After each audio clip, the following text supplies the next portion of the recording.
Hello, YouTubers, and welcome to the Daily Comic and Collectible, episode 627.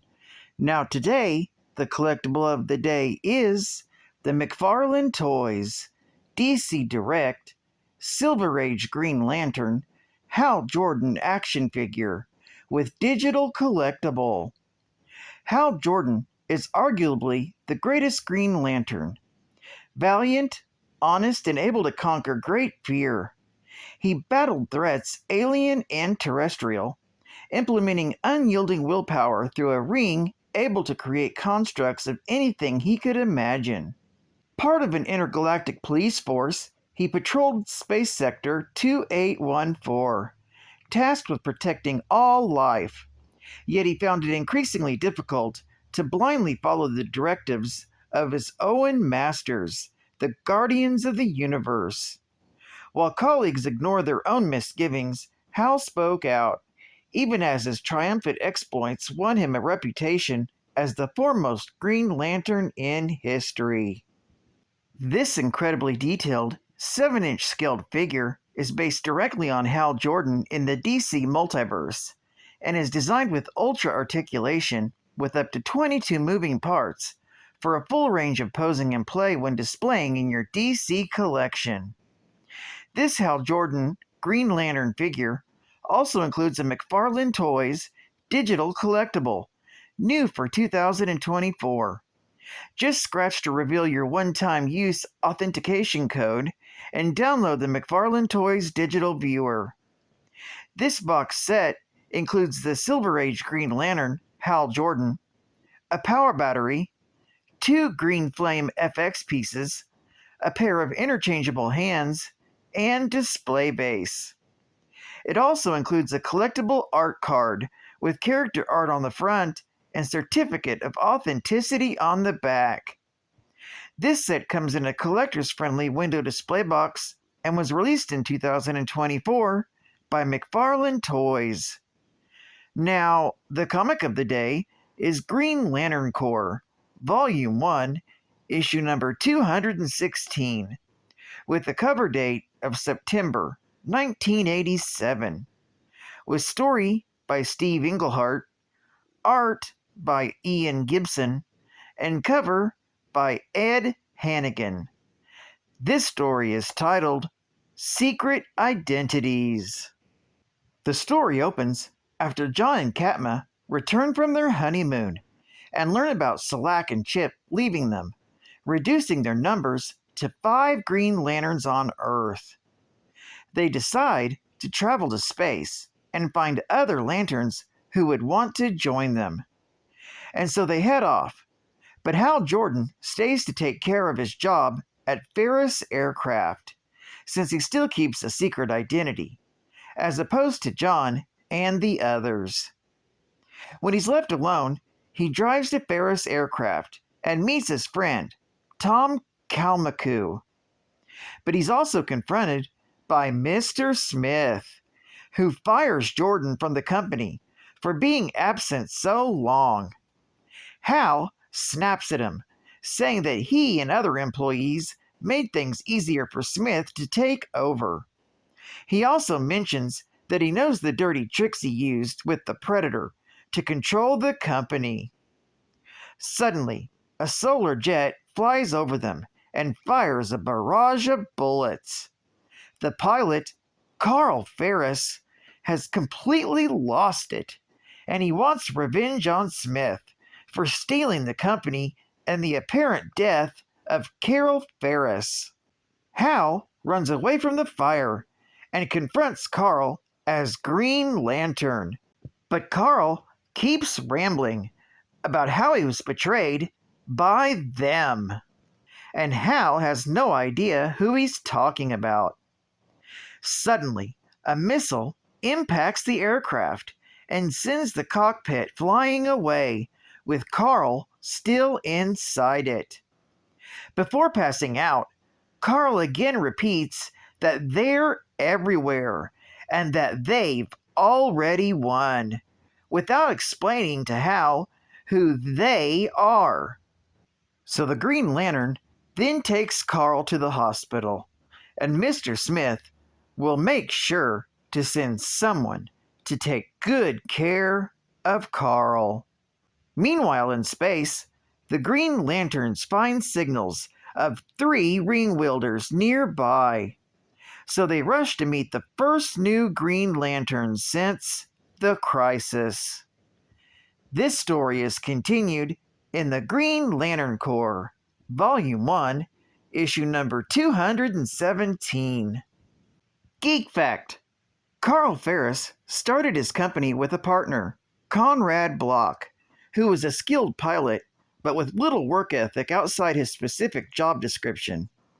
Eventually, Carl felt that Block was not contributing to the enterprise and arranged for him to be removed from the partnership. Block became a business rival to Ferris, a relationship that for Block eventually deteriorated into a murderous vendetta. Then, when the mysterious Mr. Smith came to Ferris Aircraft, Carl was at first reluctant of this man's promises to help the company. In time, Ferris flourished with the help of Smith's company, Continental Petroleum. However, this was all part of a hostile takeover to remove the Ferrises of the directing board, leaving Smith as the sole owner of Ferris Aircraft.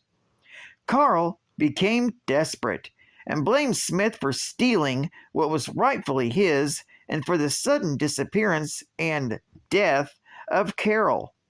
She was in fact turned into Star Sapphire during that time, but Carl wasn't aware of her double identity. Carl asked Hal Jordan to help him uncover some dirt to expose Smith, but his inaction led Carl to take matters into his own hands. Piloting the solar-powered jet of the company, he flew over the facility and started firing on Smith. Green Lantern interfered and stopped him, but Carl kept rambling about how they ruined his life and suffered a mental breakdown. Carl was transferred to a hospital where he died from a sudden heart attack. Bonus Geek Fact: Mr. Smith worked alongside the Predator, creating a fake company called Continental Petroleum to take over Ferris Aircraft. Mr. Smith used his businessman front to warn Jason Block to desist on his attacks against Ferris Aircraft, claiming that his company had interest with Ferris. After Block ignored his warnings and sent the demolition team to destroy the facility, Mr. Smith offered his financial help for the reconstruction of Ferris Aircraft, becoming the company's new executive administrator. Eventually, in time, Smith removed Carol and Carl Ferris from the director's board, taking over the corporation and firing Hal Jordan. Later, when a Guardian and a Zamorian came to Earth to start the Millennium Project, Mr. Smith revealed himself as a manhunter. Smith set his eyes on Tom Kalmaku, one of the Chosen who, working at Ferris, was an easy target for him. Smith, equipped in full Manhunter gear with a yellow rod, fought Green Lantern Hal Jordan in Alaska. But Hal ultimately defeated him in the end. Advertising ad fact. Still. Wave of the future today.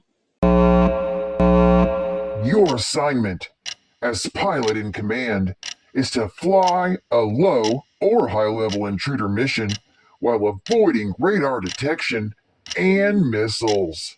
Game over.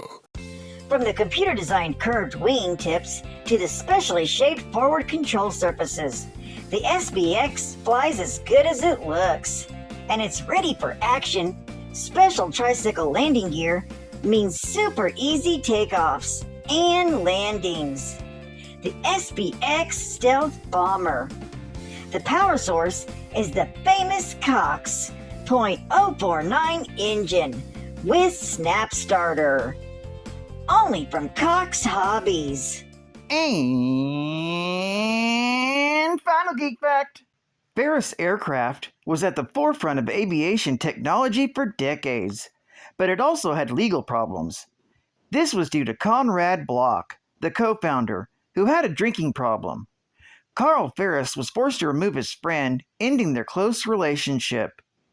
The company prospered, and years later, Ferris passed its management on to his daughter, Carol Ferris. One of the company's pilots was Hal Jordan, who later became the Green Lantern for Sector 2814, and constantly flirted with his boss, Carol. Hal joined the company and took a position of test pilot like his father, Martin Jordan, who was killed in an accident many years before. In years to come, the company was plagued by saboteurs of different kinds, from the cancellation of government contracts to a hostile takeover at the hands of Mr. Smith, who was secretly a manhunter, as well as numerous devastating attacks, first by the demolition team and then by Eclipso, and finally being completely obliterated with the destruction of Coast City. In recent years, Carol has regained control of the company and Ferris Aircraft Inc. Recent achievements include their contribution to the new Black Hawk Squadron and the launch of Ferris Air, a commercial airline service. Well, I'd like to thank you for joining me for another Daily Comic and Collectible, and I hope to see you again Monday. This is Cut Fan Comics Man, and I'll catch you on the flip, baby. Over and out.